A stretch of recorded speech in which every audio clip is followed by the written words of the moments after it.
Coming up on Network Africa today, rebels capture DR Congo town in fresh fighting.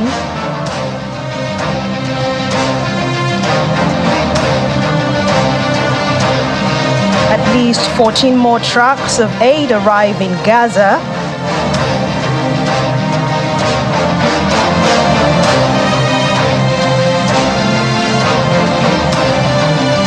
Plus, pro-Palestine protesters briefly detained in Kenya.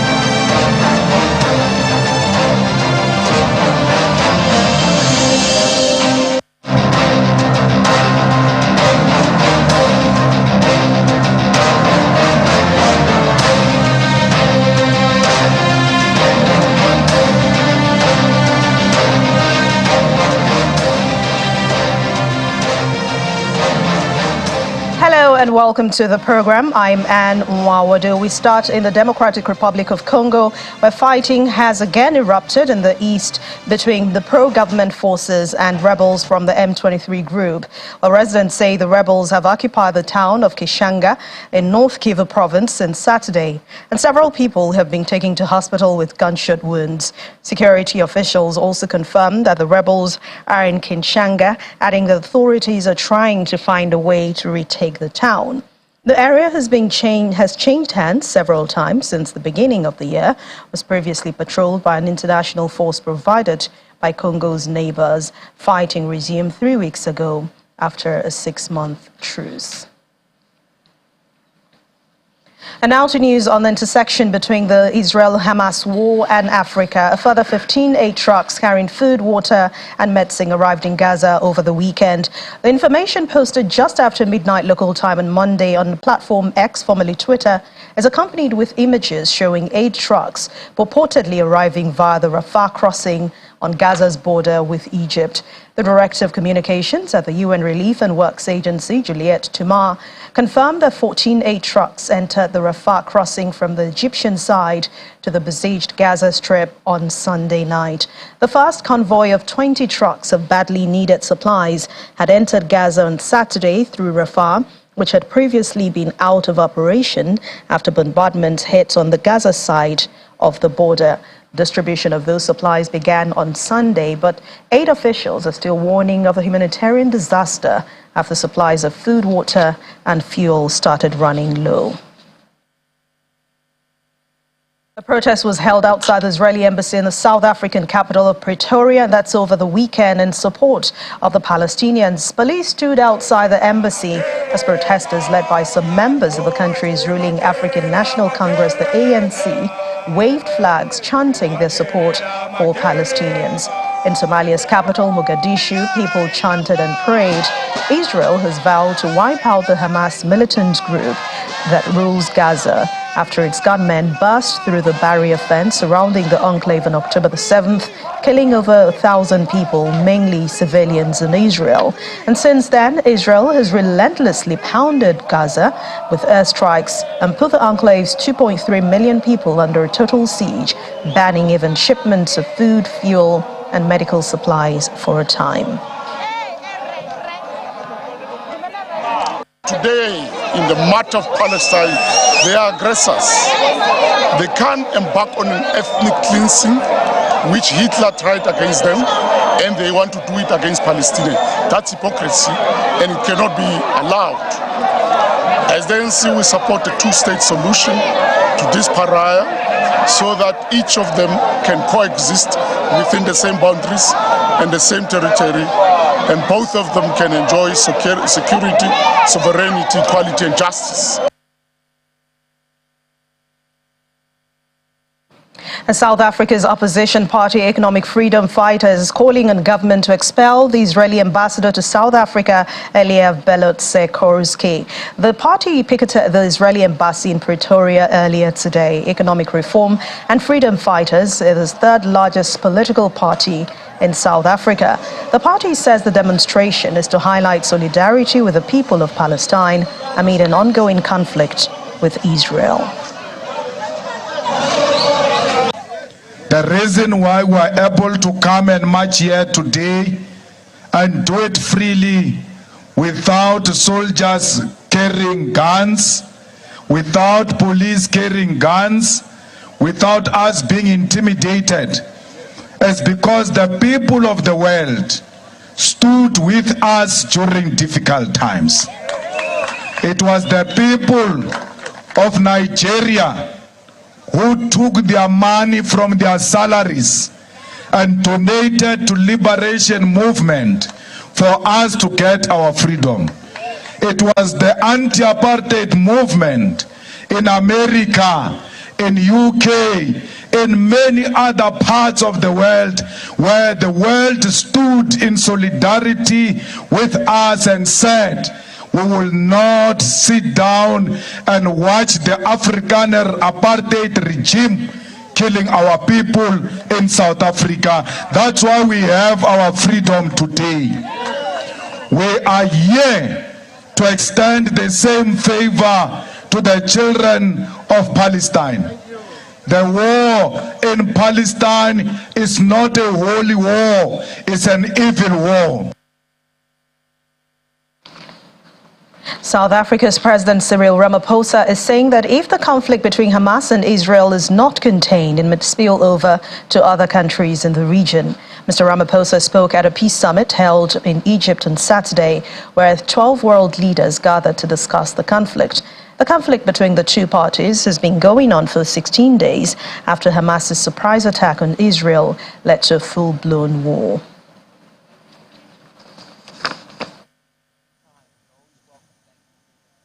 We call on all parties to exercise restraint and on all state actors to desist also from providing weapons to either of the two sides to this conflict. We are concerned that the response of the Israeli government to the attack on its citizens will further deepen a conflict that has engulfed the region for many decades and will make the attainment of a just and lasting peace even more difficult. We are also concerned that this conflict could start spiraling out of control and engulf a number of other states in the region. The only way to bring about peace is the fulfillment of the legitimate aspirations of the Palestinian people to human rights, to dignity, and to statehood.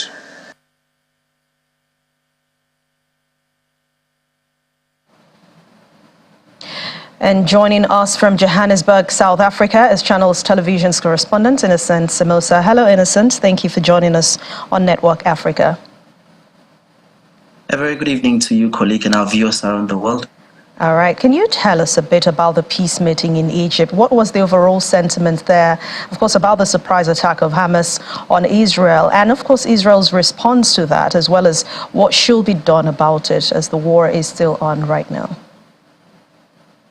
Indeed, and in fact, the war is slowly getting very much worse. In fact, Saturday was one of the worst days in Gaza, where we've witnessed the bombardment continuing. In fact, we have heard from some doctors in Gaza that some hospitals are running out of medical supplies. They're running out of supplies, for example, fuel. In fact, there was a doctor on social media who was saying that they're running on reserve fuel. That means that if they run out of that particular reserve fuel, this could very well be that some people who are relying on electricity for medical supplies, they would then lose their lives in a period of 5 minutes. So that just goes to show that this is really a challenge. But from where I'm sitting, the leaders gathered, of course. When they gathered there in Egypt, we've been witnessing on social media, also on TV, that the bombardments have been continuing. And also the challenge here is that Israel is asking people to move out of Gaza so that they can deal with Hamas. And fair enough, because we understand that Gaza is one of the most populated, densely populated area. But then you ask people to move to the south, in the same vein, you then bomb the people, you then target them also. So that's just a confusion around this particular, conflict where you don't really understand what is Israel doing, because now also Israel wants to retaliate, but at the same time, these are densely populated areas. You can't just bomb, civilians. So that's where we're sitting. But also the leaders over the weekend, and they really did not go back to, October the 7th, as when Hamas launched that surprise attack to Israel.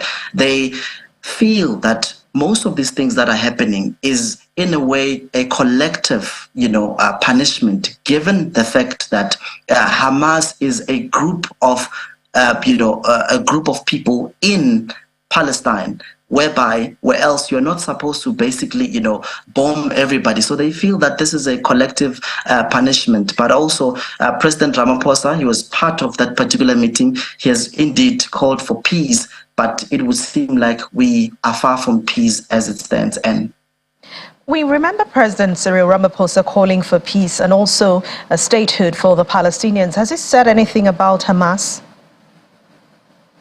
No, as I've indicated, he really touched a little bit about Hamas, but he dwelled more on what is happening now.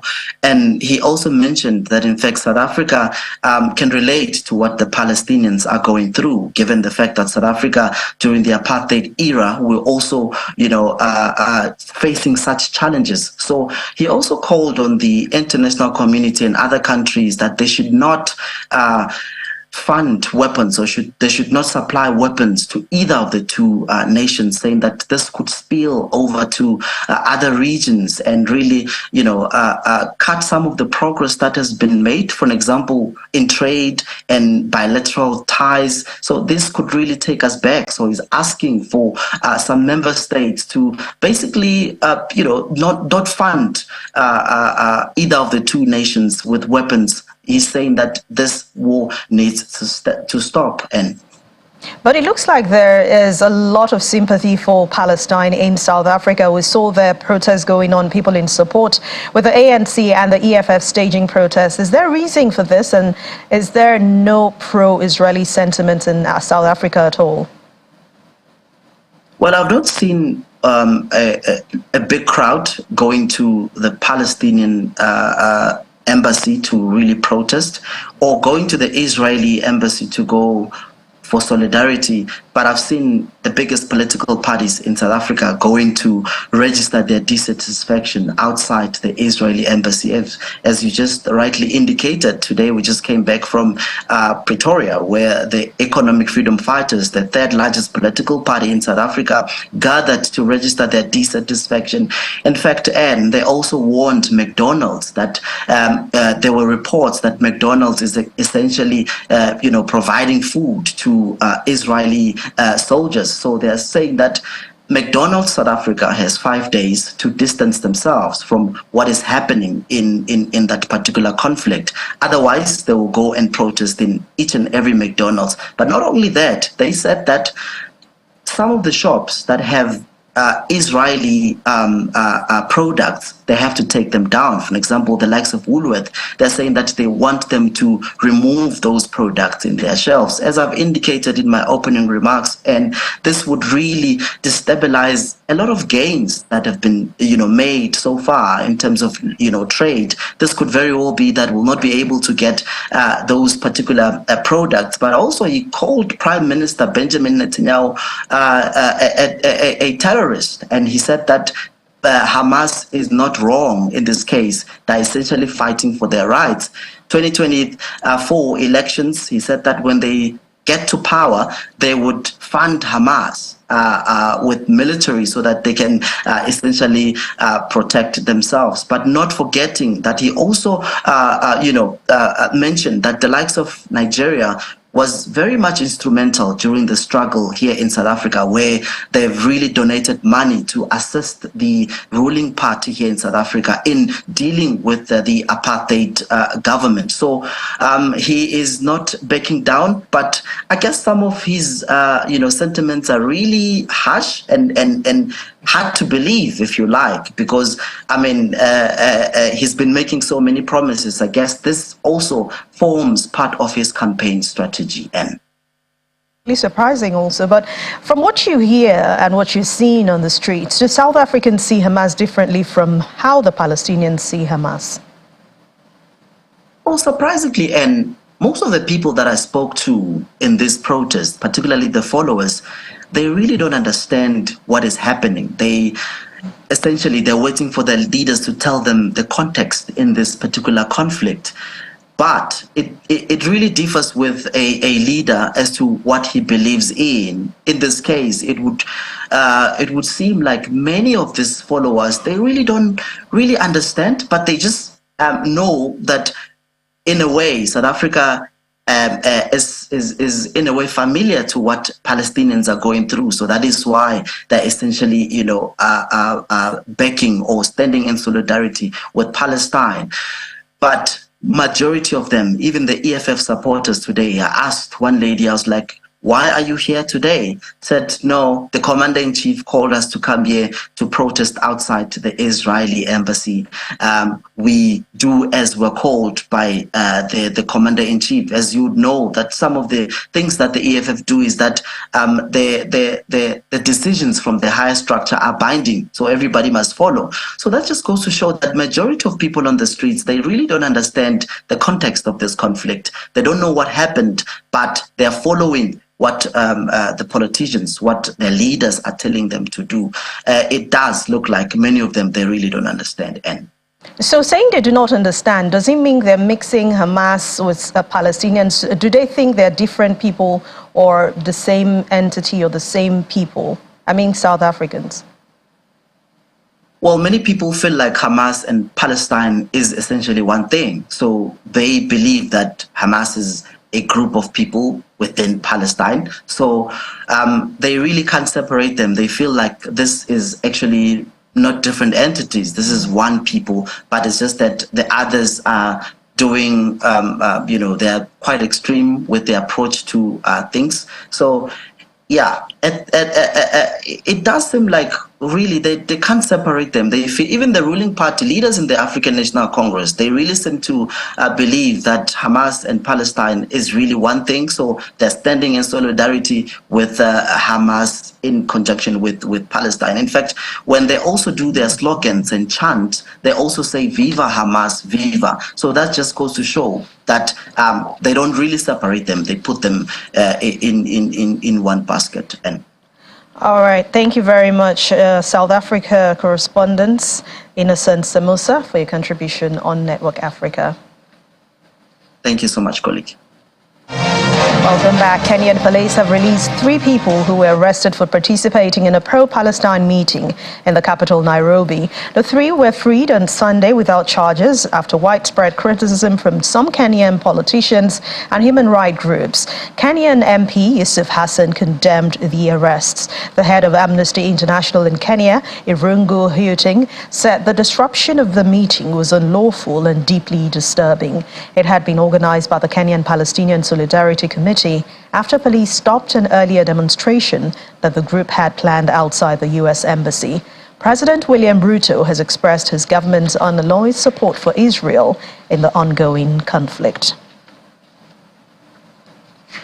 Protesters marched in Tunis, criticizing the normalization of relations between Arab countries and Israel, and called, in their words, for the liberation of Palestine. Some protesters were also skeptical about the hastily convened Cairo Peace Summit on Gaza on Saturday, which was attended by world leaders and foreign ministers. The sentiment is that the absence of Israel and senior U.S. officials at that meeting undermined any prospect for halting the escalating war. The summit was being held at a 2-week-old conflict in neighboring Gaza raged on amid growing concern in many countries about an unfolding humanitarian catastrophe in the blocked enclave that is home home to about 2.3 million people.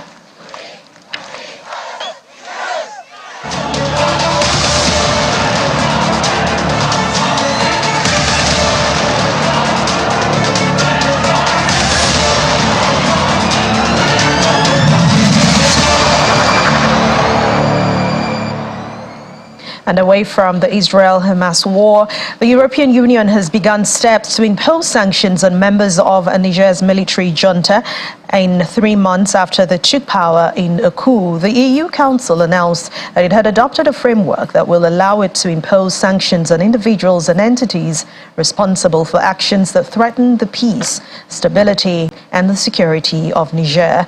The Council added that the sanctions will apply to individuals who undermine Niger's constitutional order, democracy, or the rule of law, as well as individuals who commit human rights violations or abuses.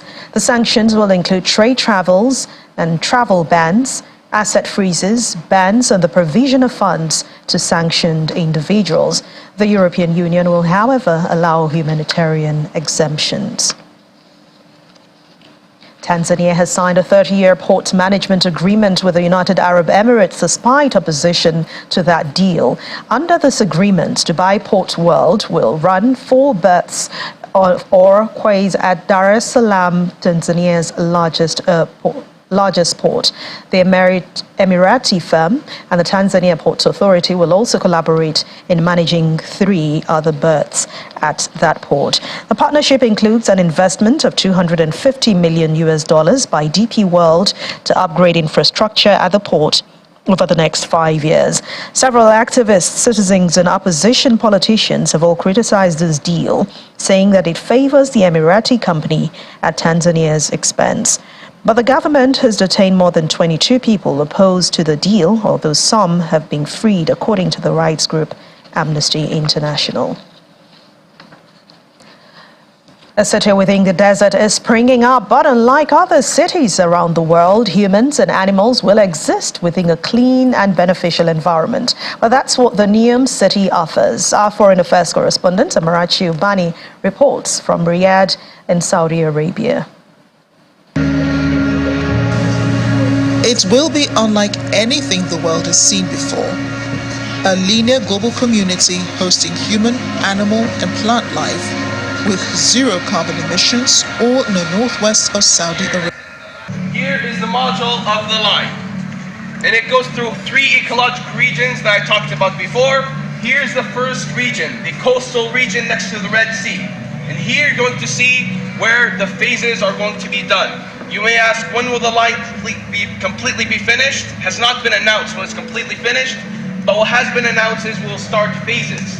Designed by 11 architects of global repute. Neom has been established in 3 phases, including an underground marina, which will host the largest cruise ship in the world, the Wonder of the Seas. Ships pass by and dock. They either dock here or they dock here.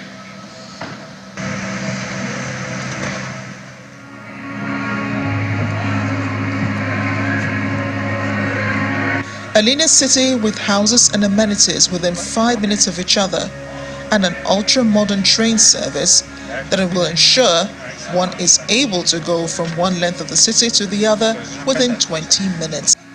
In each neighborhood, you'll take a 5-minute walk to all your personal needs in your daily life, like school, work, a grocery store. Anything can be achieved in only 5 minutes of walking. Now, without cars, you may ask, how do people get from end to end and 170 kilometers in length? There will be a hyperspeed train called the Spine that takes you from end to end within only 20 minutes. There is no word on when the city will be completed, but work is in progress to complete the first phase by 2030.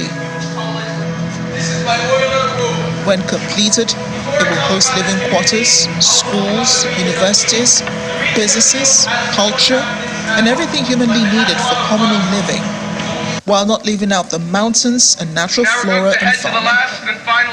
There will even be artificial snow on the mountains just in time for Saudi Arabia to host the 2029 Asian Winter Games in Jeddah, a city within Neom, which should be ready by then.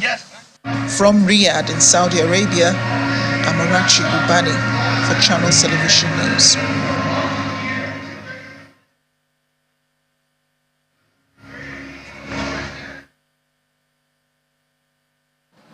Well, it definitely will be a beautiful city. And finally on the program, Google is honoring the late Nigerian footballer Rashidi Yekini with a doodle on what would have been his 60th birthday. Yekini overcame poverty and homelessness to make his mark as one of Nigeria's greatest football stars. The Google doodle recreates Yekini's celebration during the 1994 World Cup. It depicts the moment when, following scoring against Bulgaria, Yekini ran into the net and clutched it with both arms while cheerfully celebrating after scoring Nigeria's first ever World Cup finals goal. According to Google, many consider it one of the most iconic goal celebrations in football history, and it served as inspiration for today's doodle artwork. Nigeria went on to beat Bulgaria 3-0, and the team later went into the round of 16, where they were knocked out by Italy. Yekini is still the Super Eagles' all-time leading scorer, with 37 goals, and was named the African Footballer of the Year in 1993, and he died in 2012. And his legacy will forever be remembered. That's how we draw the curtains on this edition of Network Africa. Thank you so much for watching. I'm Anne Mwaudu. Have a wonderful week.